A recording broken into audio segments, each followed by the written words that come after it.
there was a post on bitcointalk.org, the most famous Bitcoin forum. There's one guy from China. He claimed that he can build an ASIC miner machine for Bitcoin. And he posted a Bitcoin address and asked people to invest in him. And in return, people will get so-called Antmeyer shares. And then he collected about 16,000 Bitcoins. That's a lot. That's a lot today, but not at that time. It's only about 1 million Chinese yuan or 150,000 US dollars at that time. But he used that money to build the world's first ASIC miner. He succeeded. And the shares, the price of the shares and ASIC miner shares went from 0.1 BTC per share to 5 BTC per share. And during that period of time, the value, the price of Bitcoin rised, I don't know, 10 times at least, 10 to 20 times. So people invested in this project, made a lot of money. Seems too good to be true. Someday, later on, that guy named Frank Cat disappeared. And all the shares, all the buyers of his so-called ASIC miner shares just got screwed. So it's a mixed story. Some people made money, some people lose money. So we think, why shouldn't we build a blockchain that can be used to do crowdfunding in a trustless way? So things like that will not happen again. So that's the initial idea why we started the project. At that time, it is called NEOorg. But time flies. We did 3 rounds of fundraising. We developed NEOorg for 2 years. And finally, we sat down with a new name, a new brand, NEOorg. And the tagline is Smart Economy. I've been always asked, what is smart economy? It's really difficult to explain what is smart economy. Yesterday, I only slept 2 hours. And here is my new definition of smart economy. A smart economy is a digitized economy. So everything should and will be digitized. The currency, the money, the assets, all the assets. It could be physical assets, it could be intangible assets, and your identity. And the identity is not limited to person. It could be an organization's identity. It could be even an item's identity, an IoT's identity. So in a smart economy, everything is digitized. And a smart economy is also a programmable economy. So digitized is not enough. If digitized economy is smart economy, then Alipay, WeChat will be the biggest winner. They have already digitized everything. But we need programmable economy. We need transparent. We need subjective smart contracts to control, to manage those digitized assets, currencies, identities. And even more, smart economy is about trustless economy. With blockchain technology, people around the world, they don't need to know each other. They don't need to trust each other. They don't need any middleman. They don't need a bank to do business in a very safe way. So my definition of smart economy is digitized. It's programmable. It is trustless. So where we are today, are we already in the era of smart economy? Definitely not. Let's look at the rating of tokens of cryptocurrencies recently released by Waze Ratings. It's also very controversial. They divided it into 5 groups, A, B, C, D, E, like for kindergarten students. And they gave A to nobody. And there are 5 good students. And it's happy that we are one of the 5. Yeah, not bad, huh? For C, there are 59 students, including Bitcoin, the big brother, Bitcoin Cash, Ripple, Litecoin, and Qtum. And then for D, there are 18. Oh, he's punking Metaverse. Gold, or maybe other Bitcoin material, up I don't there. know. Bitcoin diamond, Bitcoin plastic. They've been just slow moving. And there is no grade E. I guess it's a waste of time. There are over 1,000 tokens tradable these days.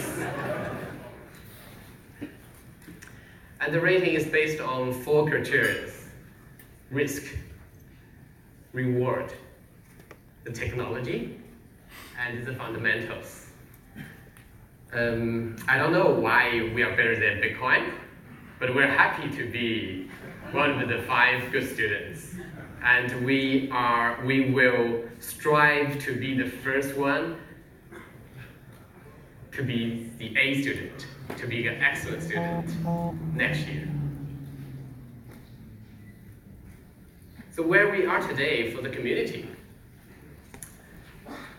the most famous community developer group of NEO is City of Zion, and Fabio is the founder.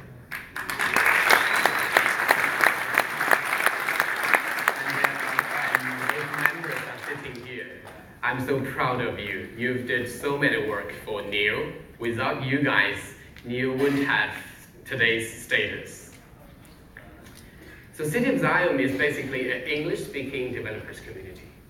And luckily, now we got a Chinese-speaking developers community. It's called NEOorg Lab. And also, there is something happened last year. We got an email. Somebody said, I find out a security bug that the blockchain can be DDoSed. I was shocked at that time because Eric John's phone is powered off and I can't contact him. So we started to talk with the guy, and his ID is Jargon XL.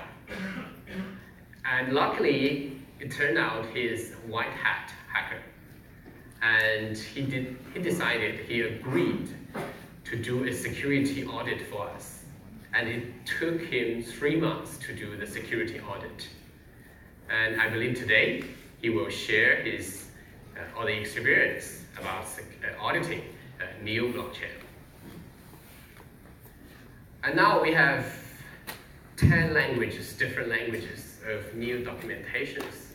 It reminds me how we met Fabio. I remember there's one day I was having a meeting with Eric John, the core developer, and he is very worried about how to translate all the Chinese documentations into English. And we had a meeting for half an hour, and it goes nowhere. And then we decided, okay, we can talk it tomorrow. And then we go back to our computer. And 5 minutes later, I heard him laughing very loudly. I asked him, what you laughing about? He said, somebody just translated everything into English. That somebody is Fabio and his team.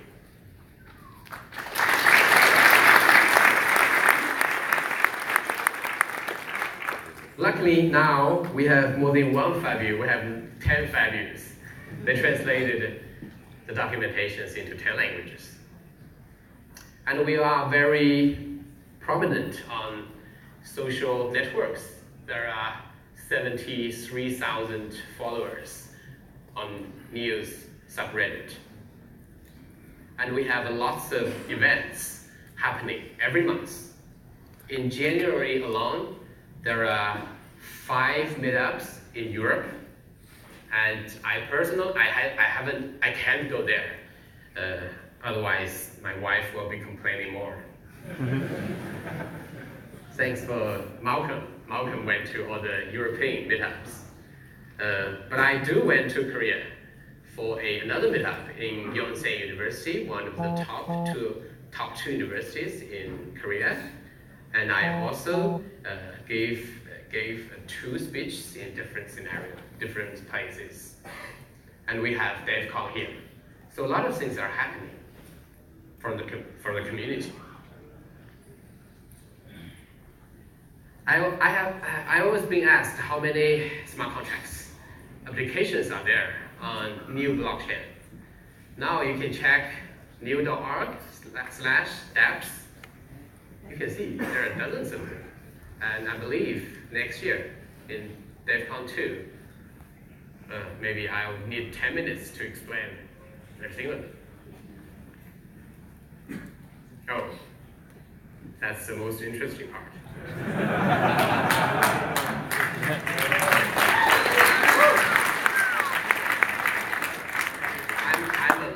I'm not allowed to talk. The screenshot is took yesterday afternoon, and we're ranked at 6. I don't know where we are now. 7, 8, 5. I don't know. But is 6 good enough? Is it? It's already pretty good, right? It's not bad. I do know what's the. Oh, I have to say the taboo word. Do you know the price of NEO token 1 year ago, last year? $1. Less than $1. 10 cents, I guess. So, not bad. But is it our goal to be a 6th one? No, definitely not. I want to share you another story. It's not about technology. It's about human, it's about inspiration. This handsome young man is named Adam. Don't be fooled by his outfit. He's an MIT graduate. He holds a Bachelor of Engineering degree from MIT. And after graduating from MIT, he worked in Oracle for 2 years as product manager. And suddenly, at some point, he goes crazy. He decided he wants to be an athlete. And he made a goal. He wants to compete in Olympics. He wants to compete in Olympics before he did any professional training. So he used every week, every Wednesday, he fly to somewhere with snow. He did his training alone, without a coach. He insisted for 2 years. And then he didn't do it just by brute force or just by self-discipline alone. He is really smart. He chose a sport that is less competitive. The sport is called skeleton. Basically, you jump into a boat and slide down from the snow track. And then he went to the Olympics team in America, and the coach said, "You're too old." All those athletes, they started training at 8 or at 10. There's no way you can win them, you can compete with them. And then he went back. He found a way. He is Jewish. And then he moved back to Israel. And he trained. There's no snow in Israel, so he has to travel a lot to train for 2 years. And last week, when I was in Korea, I heard that he had made it. He really made it. Now he is an Olympic athlete for the 2018 Winter Olympics. It will happen next week. And Mr. Adam is here. He is in the audience. I don't know where he is.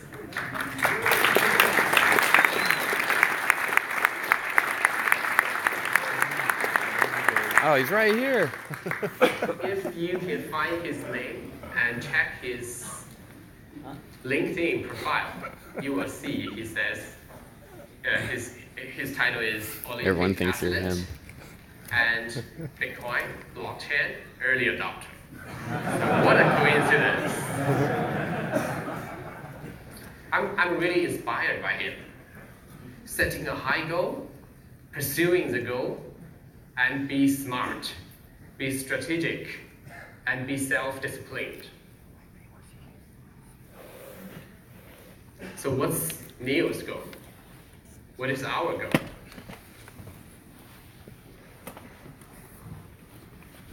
Our goal is to make NEO the #1 blockchain by 2020. Yeah! That's what I'm talking about.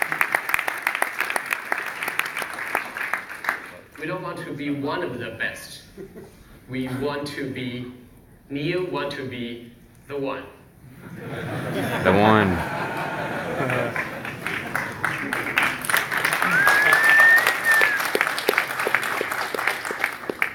But how? But how? It's difficult. It's really difficult. I've been thinking about a lot. What are the real killer apps of blockchain so far? What's your answer? What is that? CryptoKitties. Not bad. CryptoKitties is not bad, yeah. But it's not as big as a killer app, yeah. Decentralized Exchange. Okay, it's very close. I think the first killer app is decentralized gold. Basically, that's Bitcoin. Bitcoin is the first killer app of blockchain, no doubt. And what's the second killer app? Smart contracts. Smart contract. ICO. You're right. ICO. Yeah, we have to admit it's ICO that brings so many people into this industry, caught so many attention from mainstream media, and so much money pumped in. And it helped Ethereum to become the second largest cryptocurrency competing with Bitcoin. But there is something missing in between. What is that?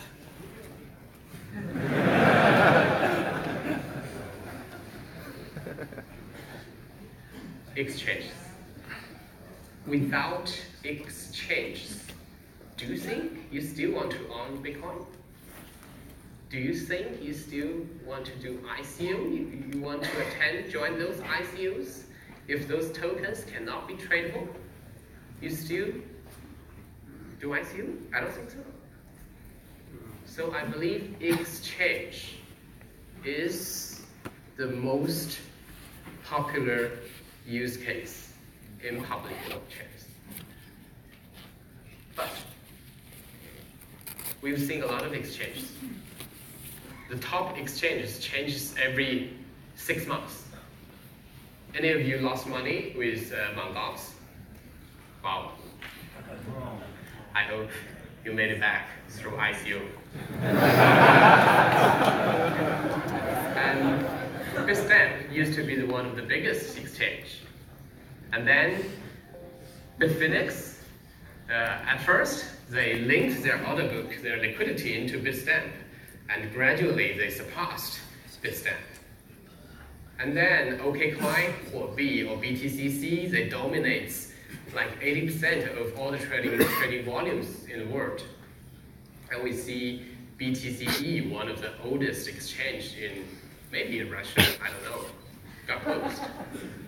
And Poloniex, the first token-to-token exchange, really taken off.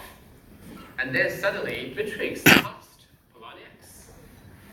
And then we see Bitsum, some exchange from Korea. Just overnight, they become the #1 biggest exchange.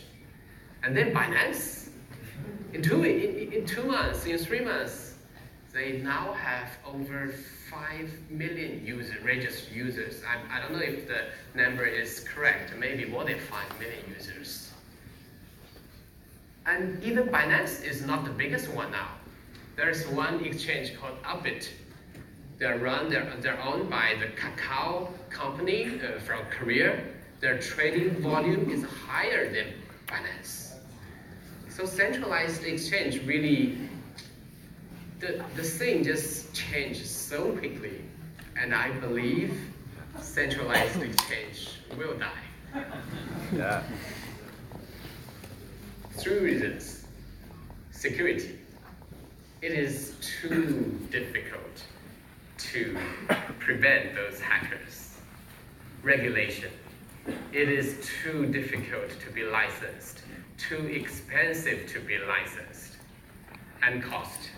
Running a centralized exchange is very expensive. You need a lot of manpower. So what's the answer? The answer is decentralized exchange. But what makes a perfect DEX, decentralized exchange? I think there are 5 points. The first one, the blockchain that the DEX running on must have very high transactions per second. The second, it must have good finality.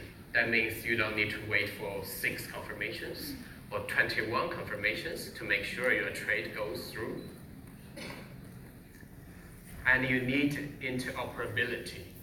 That means Bitcoin, Ether can flow into the blockchain and be traded on the DEX. And digital identity.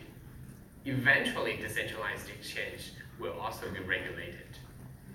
We need identity. And stablecoin.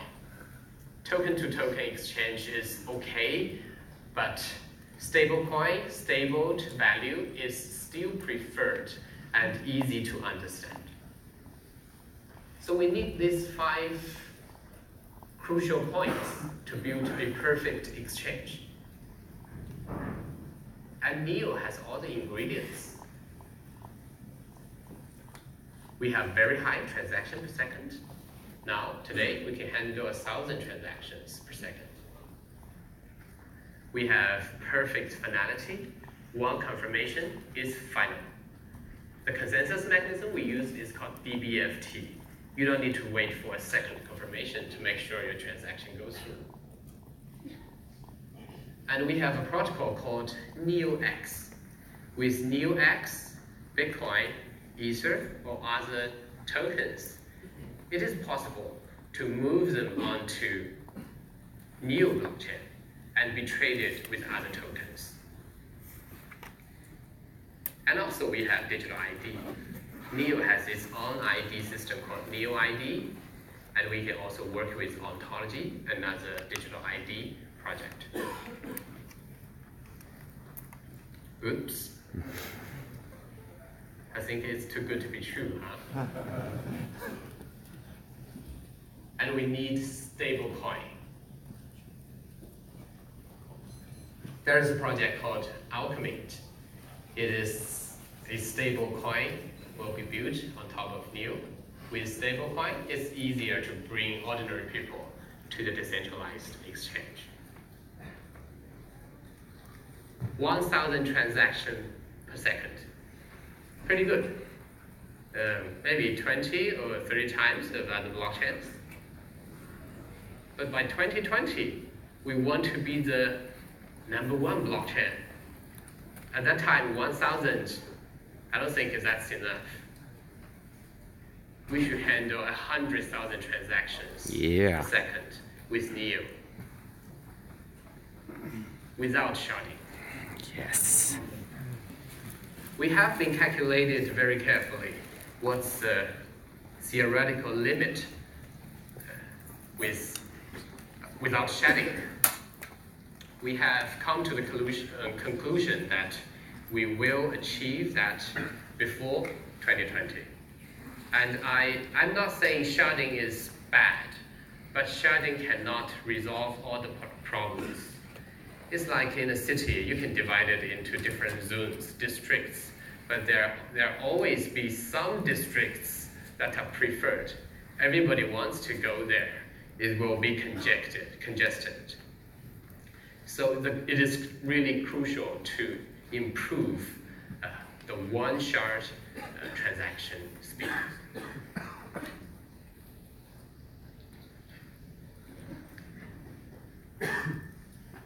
So I've talked about competition. I think the next few years will be the years of competition. The competition will be in 3 levels, 3 dimensions. It's technology, it's ecosystem, and it's also governance model. I've been talking about technology a little bit, so now I'm going to talk about ecosystem. The organization behind NEO, the virtual organization, actually is not a registered foundation or anything, it's just a virtual team. It's called NEOcon. I've always been approached by those projects. They probably want to do ICO, they probably just want to build a decentralized application. They ask us what we can do for them. So I tell them we can do 3 things. The first, we can support them technically. If you are doing application with other blockchains, probably you have to ask it on a forum and hope somebody reply you in 2 weeks. But with NEO, you always have direct communication with all the technical guys from our team. Second, we can support in marketing. There are lots of events, meetups like DevCons. So you guys, if you have a legit project, legit idea, you can present it in those events. And most importantly, we can do seed investment. We would like to invest in NEO tokens into those projects that we think are crucial to the ecosystem of NEO. So that's what NEOcon can do. And recently, we set up a fund. It's called NEO Global Capital. It's a licensed fund registered in Singapore and is managed by veteran venture capitalists. NEO Global Capital will not just invest in NEO projects. You will invest in other projects, but it has to be related to blockchain.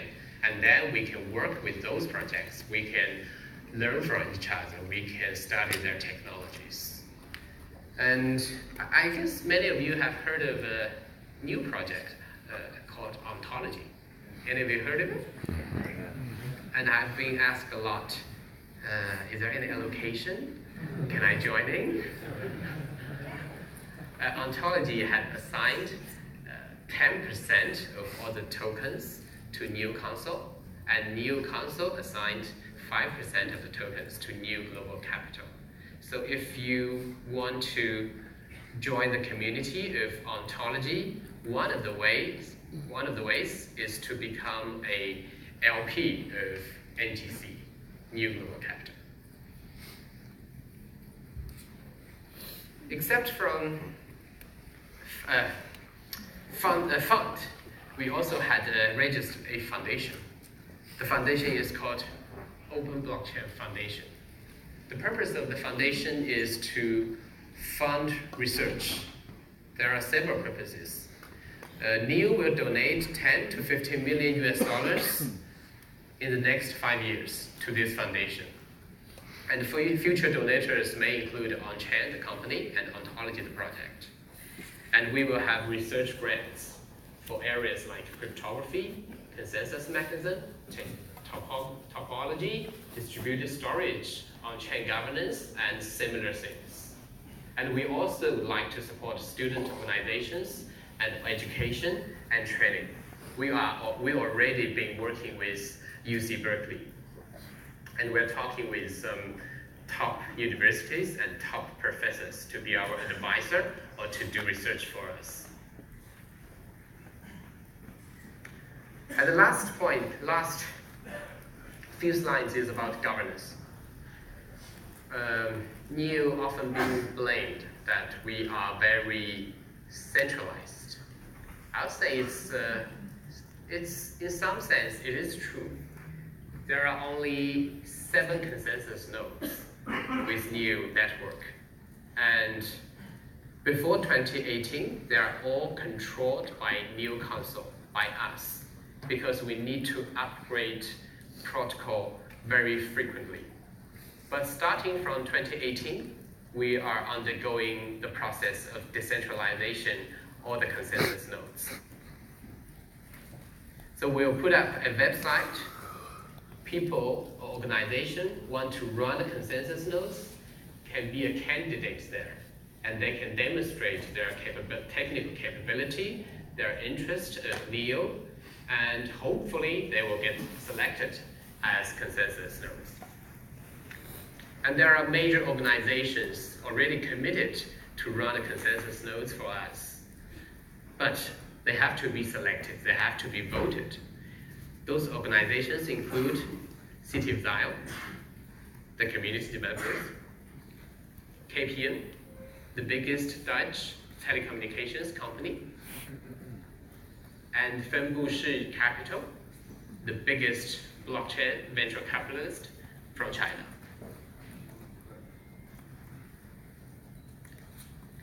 Okay, the last slide about NEO is how we're going to spend the reserved 50% tokens.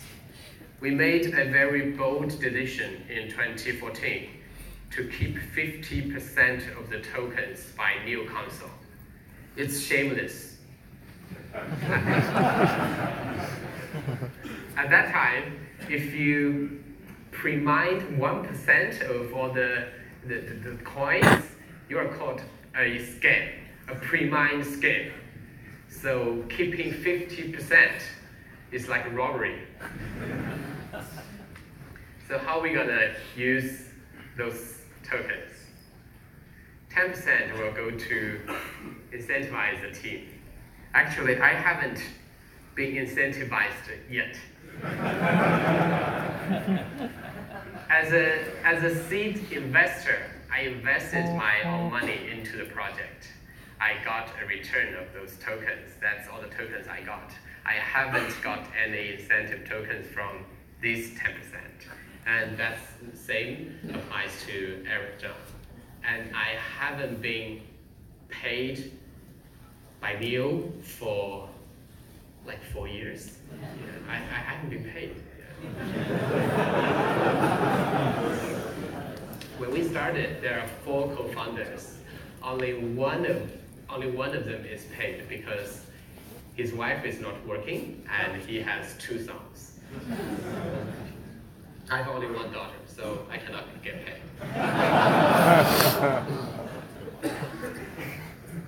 And another 10% will goes to community incentive. So we've already supported COS with a decent amount of NEO tokens. And 15% will goes to the investment in the ecosystem. And another 15% will be flexible. We will see where those tokens is needed. So that's how we're gonna spend the rest 50% of the tokens. But don't worry, every token we spend, it adds more than 1 token's value to the network. So before I finish my speech, I would like to show you more pictures. That's 2013. I'm like, yeah, that's me. Yeah, yeah. I didn't go to Korea for plastic surgery. It's just natural. Yeah. I was a fanboy at that time. I was a fanboy of Roger Ver. I met him in Shanghai. That's how the Bitcoin community started in 2013. Yeah. So I don't have a master's degree. I don't have a PhD. I didn't learn computer science formally.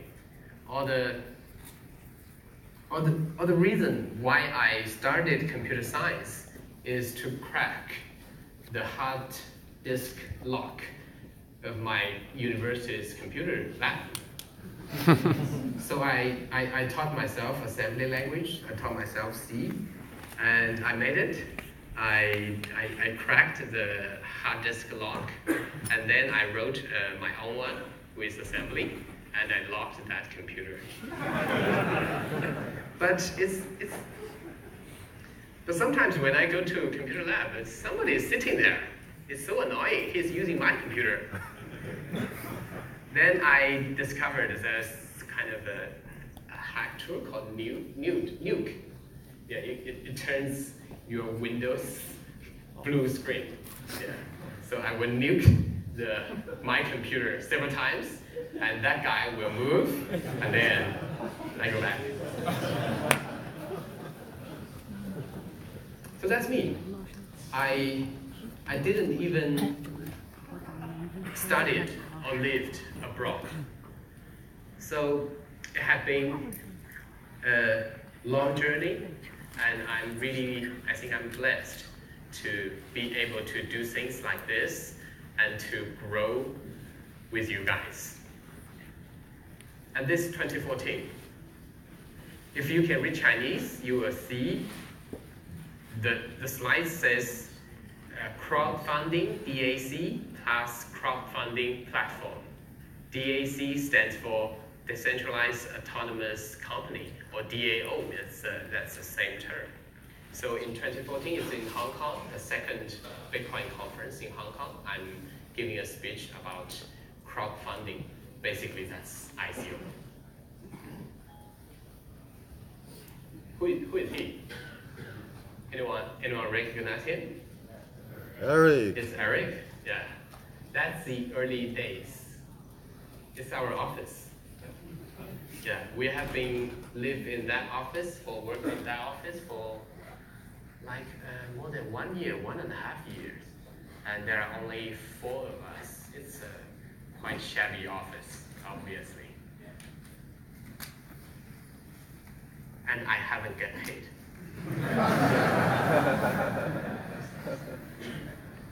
Do you know who he is? Yeah, it's the CEO of finance. I think that's 2014. He's doing some chart analysis. Yeah. Last slides. Oh, look, much better. Yeah. It's me and Eric. I think it's 2 years ago in New York for the Consensus Conference. I think it's the only picture me and Eric took together. Oh, I'm still fast. And today, last month, I got interviewed by Bloomberg. So things happened so quickly.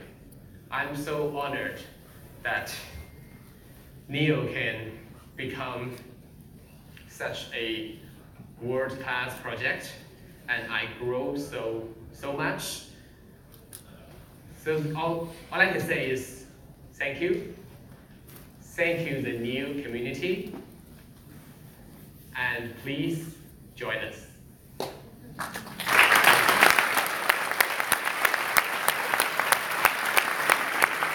That was getting tiring, guys. Crypto Love, Chico Crypto. Got Mard here. What's up? Hey, what's up? Well, that was awesome. And we really packed this room out. That's amazing. So give it up for the community. This is great. We can get